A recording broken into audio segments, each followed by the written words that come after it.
Medyo madilim. May question lang. Ba't po kayo na-decide ulit bumalik? Tumakbo ulit bilang mayor po ng Maynila?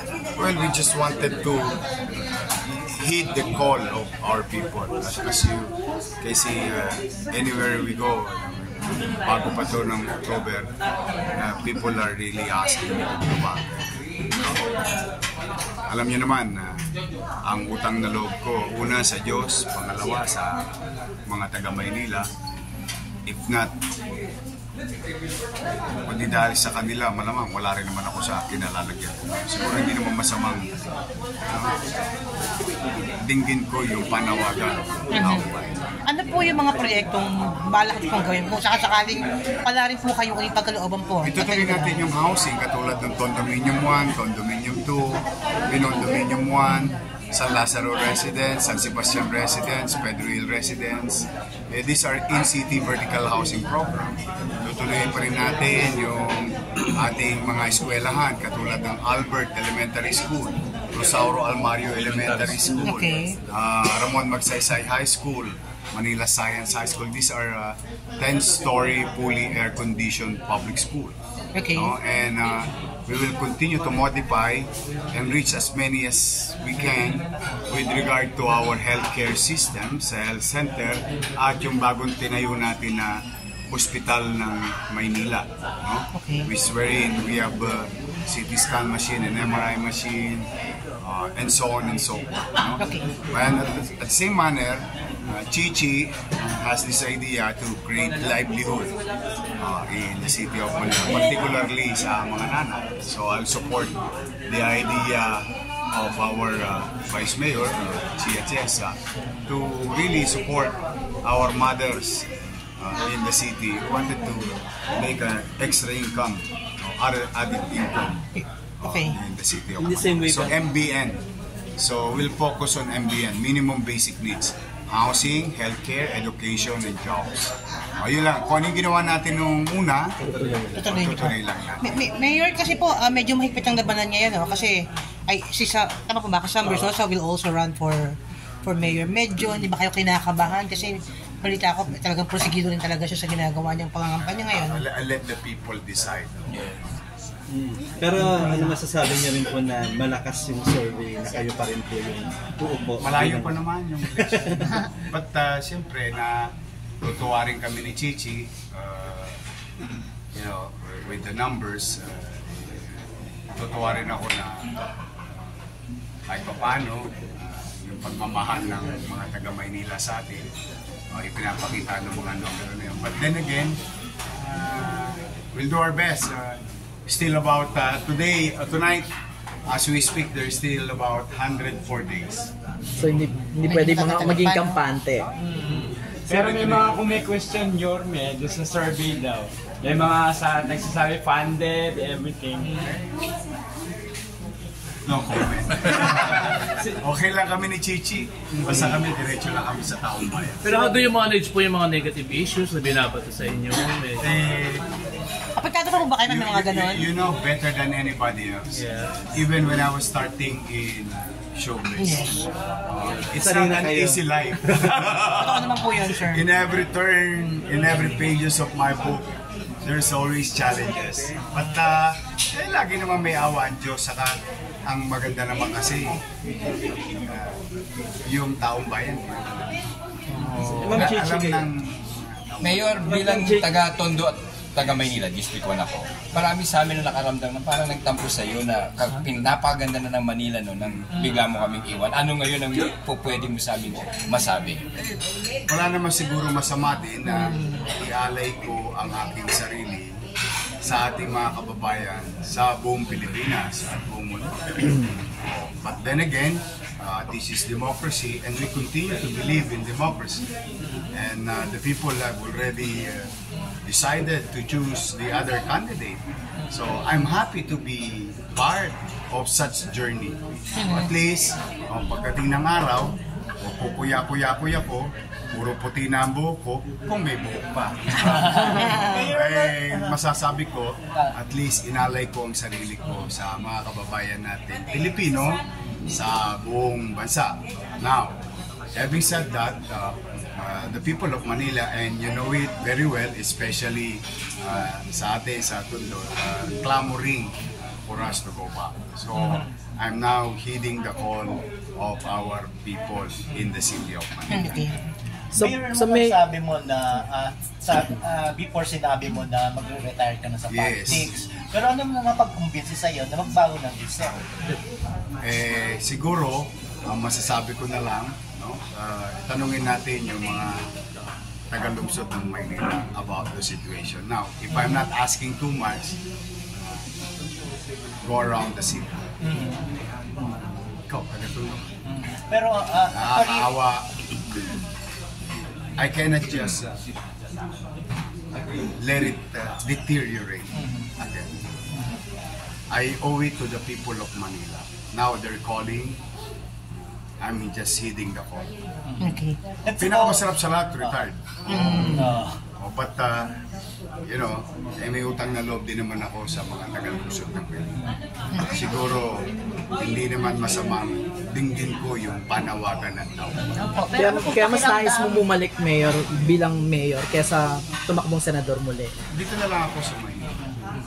Mayor, pakiramdam na masama ang Maraming loob pala, ng sorry. dati mong kaibigan. Si Ma'am Chi naman, how do you support Yorme? Kung baga kayo yung pinili niya maging katandem niya doon sa mga proyekto niya na itutuloy. Maganda kasi ang plano ni Yorme for Manila. So minimum basic needs, which she stated earlier. But on my end, I intend to support him through livelihoods because I'm also the director of Kababayan ng Maynila. It's a 4-year-old organization built by my parents na talagang solely focusing on livelihoods. And we make use of the concept of cooperatives and helping other people through it. And that is one thing na gagawin ko to support him. But of course, sa lahat ng mga plano at proyekto niya na maganda para sa city, I will be there.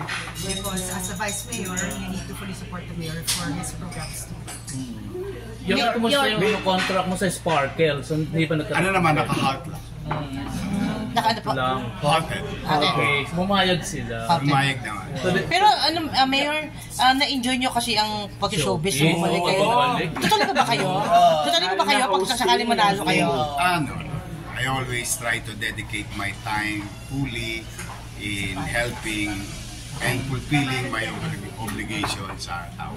Yorme yung nakaupo Baka ngayon. ba pwedeng paano-ano?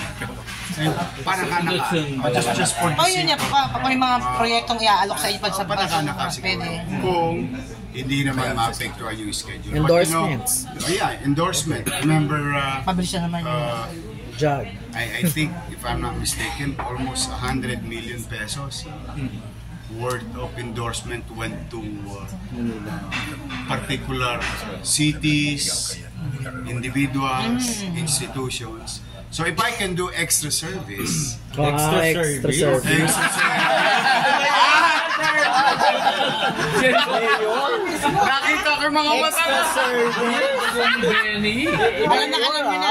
Ibang interpretasyon ko rin sa extra service, Mayor. Walang ba?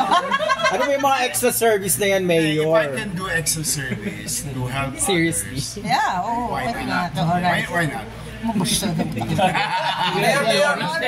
You were saying. Natawa talaga si Mayor. Nasasaktan ka po ba yung mga patutsada na nakaupo ngayon na dati mong kaibigan?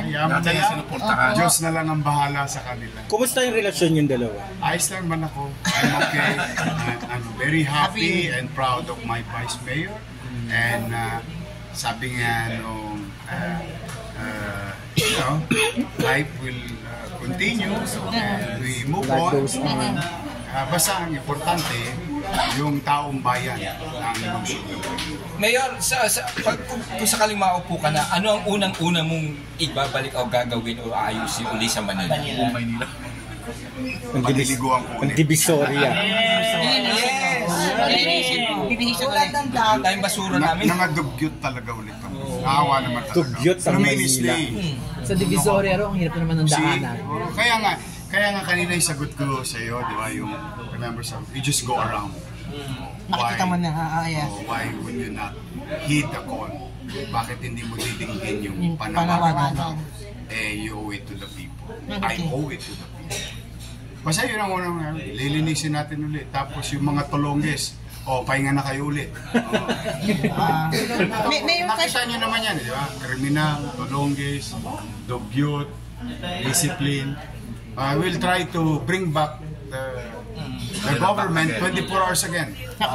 Remember before, modesty aside, sa Maynila may gobyerno 24 oras. Na-witness ko yun, Mayor. I'm happy that you appreciate. 4 o'clock na. Mayor, kamusta naman ang ano? Mayor, kamusta ang barangay pagiging... hall na tinaano. Kamusta po pagiging lolo ngayon? Masarap.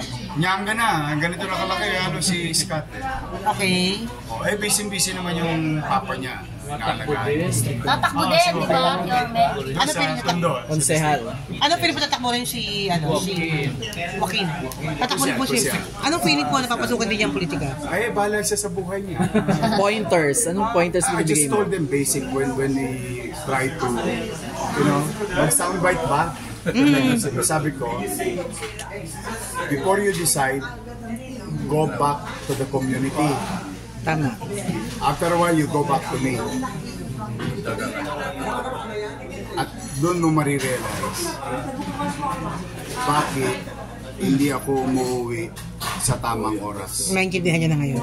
Doon mo marirealize bakit ako late lagi umuwi ng bahay. Doon mo marirealize bakit kumisan hindi pa ako umuwi ng bahay. Because sa dami ng nangangailangan ng tulong. One day is not enough to reach as many as you can in helping people. After a few months, lumake ba sa akin? Sabi sa akin, Papa, now I understand. Nakita niya kasi siya mismo, minsan pag may sakit yung bata, naiyak siya. Yung natutusok yung puso niya. Then I realized. May sinong consider ang pinakamahigpit mong kalaban? Wala. Merong spokesperson doon, no? Sino po? Ayokong pangunahan ng desisyon ng taong bayan. Basta kami ni Chichi, we focus every day, we engage with our people, lalo na yung mga minamahal kong lolo't lola, mga nanay-tatay, o mga senior citizen natin, at siyempre yung mga batang Maynila, particular na yung mga estudyante natin, yan, PLM, UDM, mga kabataan sa Luzon. We'll just try to do our job and I will just let the people decide. Anyway, malapit naman na 104 days. Mayor, ano masasabi mo? Kasi nagtanong ako sa halos 10 mga Manileño na unanimous yung kanilang choice na ikaw pa rin. Reaction. Ano reaction mo? Salamat. Thank you. I appreciate. I'm honored and humbled with yung sigaw ng taong bayan. Hindi sigaw like literally like yung panawagan talaga nila na bumalik tayo. Kaya nga pakiusap ko lagi sana kung talagang gusto nila tayong makabalik, pinakikisuyo ko na sana yung partner ko na si Chichi Atienza para naman na bigyan ng chance. less complicated. Yes. Para yung extra service. Ay, bigay ng buo! Mayor, saan namin yung... Tawa talaga ako kanina. Mayor, from 1 to 10, gaano ka confident na ikaw talaga? I'm not 10 daw. As a candidate, I try to go, Chichi and I and our team, to talk to as many as people as we can.